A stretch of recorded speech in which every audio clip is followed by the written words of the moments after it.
Welcome. Welcome, everybody. Welcome to The Late Show. Now, folks, we are going to examine startling new evidence that there is life on other planets and that aliens have been visiting our planet regularly. All space trackers to be fully operational by 10:45. Hello, Sublation Media viewers, readers, and listeners. It's me again, Douglas Lane, and in this Critical Cuts video, I'm going to examine the recent claims about flying saucers that have popped up in the media.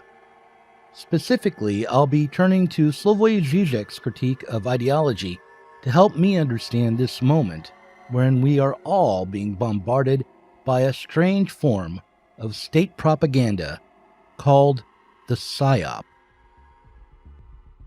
On June 6, 2023, journalists Leslie Kean and Ralph Blumenthal published an article entitled "Intelligence Officials Say U.S. Has Retrieved Craft of Non-Human Origin" on a science and technology blog called The Debrief. Kean and Blumenthal are the authors of the breakthrough article "No Longer in the Shadows, Pentagon's UFO Unit Will Make Some Findings Public," an article that seemed to move the topic of flying saucers from the category of silly fringe obsession to the category of newsworthy subject of interest, at least for a short time in 2021. But with their latest effort, they were unwilling to go through the lengthy vetting process publication in the New York Times or the Washington Post would require. Instead, the article about a former intelligence officer named David Grusch was rushed out, and Grusch himself was booked on the relatively new cable channel News Nation. Overall, the combination of a blog entry and an appearance on a still largely unknown cable channel gave the impression that the whole story was an elaborate prank. These are retrieving non-human origin technical vehicles, call it spacecraft if you will, non-human, exotic origin vehicles that have either landed or crashed. We have spacecraft from another species. We do, yeah. How many? Quite a number. You're kidding. No. When you recover something that's either landed or crashed, sometimes you encounter dead pilots. And believe it or not, as fantastical as that sounds, it's true. This isn't a news story. It's what a news story would look like if it was produced for a low-budget Netflix original. And yet, the story was picked up by more reputable outlets, including New York Magazine, The Guardian, Newsweek, and the Daily Mail. But even as these news organizations reported on the story, they kept the tone light and remained skeptical. Vox reporter Andrew Prokop summed up the story this way. The phrase, "whoa, if true," was coined for a situation like this, especially the "if true" part. What nobody did, at least initially, was investigate or even speculate on what the story meant if it wasn't true. The term psyop was tossed around occasionally, but the meaning of the story as a psyop was not investigated. So what does this tell us? What do we learn here? First, we learn that Donald Trump Jr. and Jared Kushner and Paul Manafort, they all knew the Russian government wanted to elect Trump.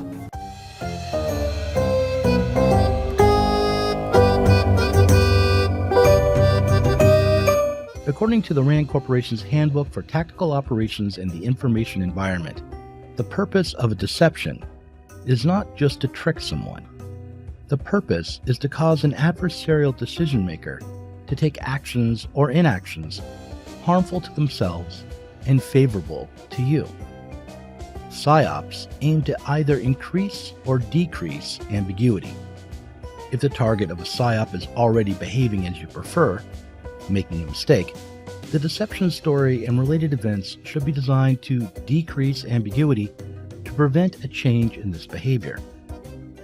Deception stories that increase ambiguity are designed to confuse, mislead, and stress the target to prevent an accurate assessment of your intent, location, or capabilities. When considering David Grusch's supposed whistleblowing as a psyop, it seems likely that the deception is meant to increase rather than decrease ambiguity. After all, the tale of crashed alien spacecraft retrieved by the United States, while apparently simple, in fact, leads one into a morass of conflicting and far-out stories. The literature on flying saucers posits all manner of alien species, all manner of origin stories. Given how the field of ufology is a swamp of strangeness, how the advocates for the story of alien visitation will claim just about anything, responding to the story of extraterrestrial contact and crashed ships does not lead to any particular action, but is more likely to lead receivers of the propaganda to feel confused, afraid, and strange. In Adam Curtis's 2016 film, Hypernormalization, he explained the Russian form of psychological warfare called political technology. And in the film, he suggested that political technology had migrated from the east to the west. What is political technology? It is quite simply the use of deceptions aimed at creating ambiguity. The aim of those who deploy political technology is not just to make a particular decision or action more difficult. When aimed at the whole population, these Russian-style psyops are meant to push the whole of society into a hazy mist.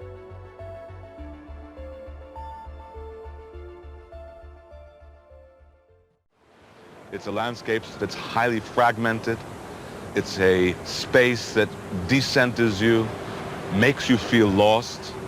And in this feeling of being lost, dislocated, you feel that your only recourse is to submit to authority.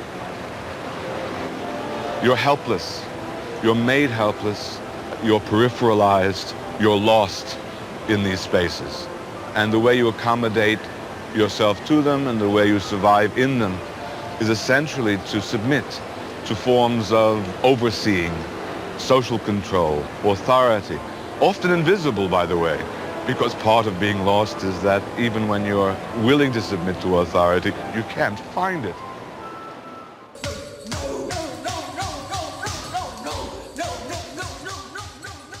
In a sense, this form of psyop, the psyop aimed at creating ambiguity, would seem to be pushing on an open door.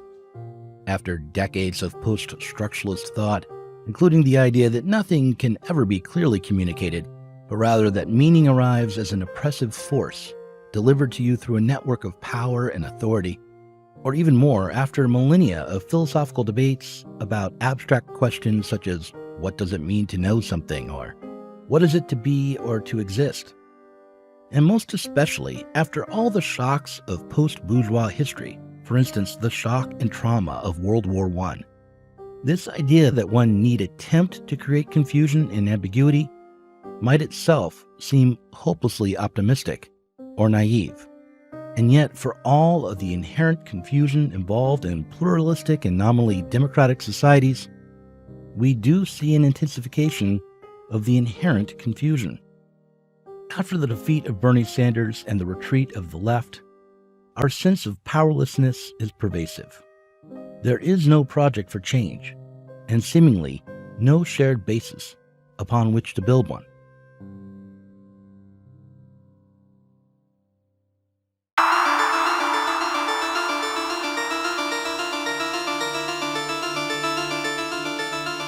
If the announcement from News Nation, the assertion that the U.S. government has UFOs in its possession, was a psyop, it was a small one designed not to be believed, but in order to confuse.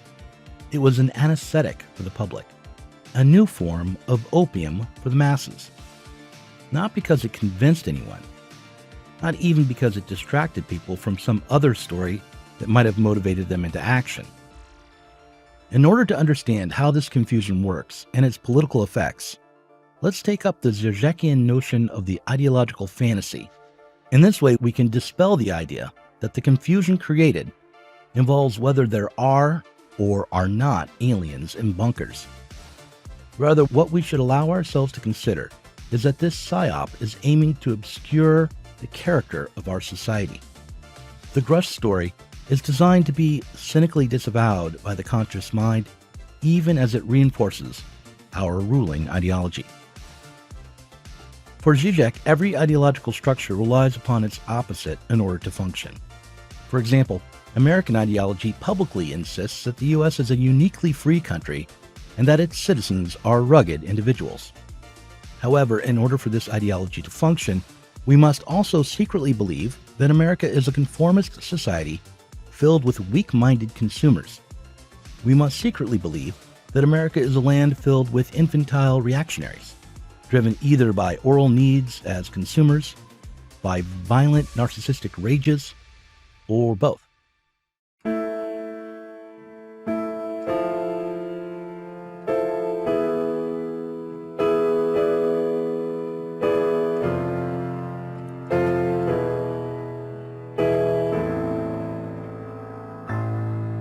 We can only act as if we are free individuals to the extent that we believe that our choices are made in advance, that everything is reduced to a false choice between identical products, Coke or Pepsi, Biden or Trump, and so on. To maintain this delicate balance between our avowed beliefs in freedom and our cynical disavowal, Zizek, borrowing from Lacan, claims that this structure rests upon an ideological fantasy. So, in order for Americans to believe that we're free, even as we know that we are, in fact, orally fixated consumers prone to irrational rages, we fantasize that there are others who do not know the truth of their own conditions, who are stupid enough to think they are really free, and who are therefore even more controlled by their narcissistic, childish demand to be satiated. This fantasy allows us both to imagine that there are people out there enjoying the form of freedom on offer in contemporary America and blame them for our submission to both sides of American ideology. Once we grasp how Zizek imagines that ideologies function, we can better understand his claim in the film entitled simply Zizek that philosophical deconstruction is the ultimate conformist ideology today. The first myth to be abandoned, I think, is the idea that we live in a cynical era where nobody believes, no values, and so on, and that there were sometimes more traditional where people still believed, relied on some substantial notion of belief, and so on and so on. I think it's today that we believe more than ever, and as Fowler develops it in a nice, ironic way, the ultimate form of belief for him is deconstructionism. Why? Again, I'm going back to that question of quote marks, no? Like, look how it functions, deconstructionism, in its standard version already at the texture of style. Like, you cannot find one text of Derrida without A, all of the quotation marks, and B, all of these rhetorical distanciations. Like, I don't know, to take an ironic example. If somebody like Judith Butler were to be asked, what is this? She would never have said, this is a bottle of tea. She would have said something like, if we accept the metaphysical notion of language identifying clearly objects and taking all this into account, then may we not, she likes to put it in this rhetorical way, risk the hypothesis that in the conditions of our language game, this can be said to be a bottle of tea, and so on and so on. So, if Grusch's testimony is to be taken as a psyop, as a way to reinforce the current ideology, we should start with the assumption that we are not meant to believe his story. In fact, the aim of Grusch's tale is to turn us into deconstructionists. What we are meant to believe is that the story is absurd, not worth thinking about.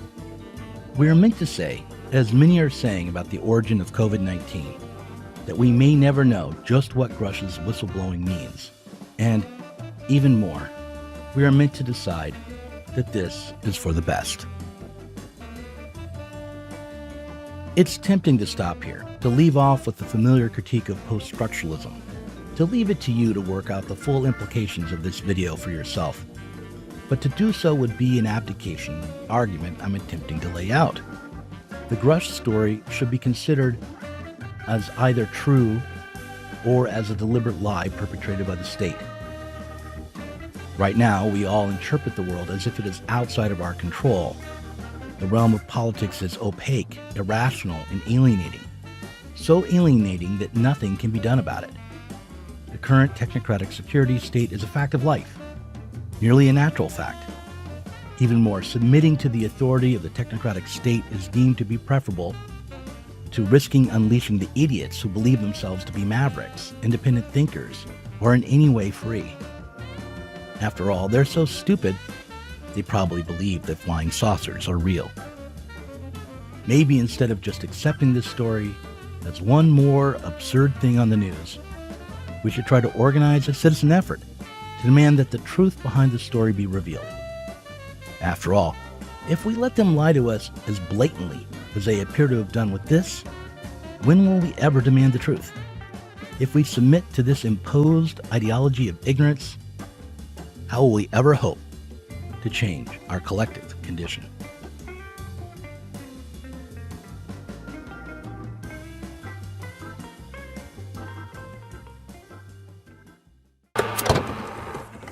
There is another very important phase of warfare. It has as its target not the body, but the mind of the enemy. The target of psychological warfare is against the enemy's mind. It is words and ideas. The ammunition used by psywar.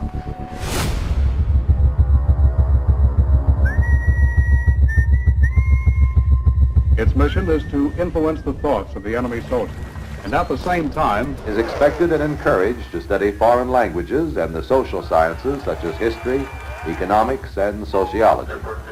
He must have a broad and sympathetic understanding of all phases of human experience. these are the psywar soldiers.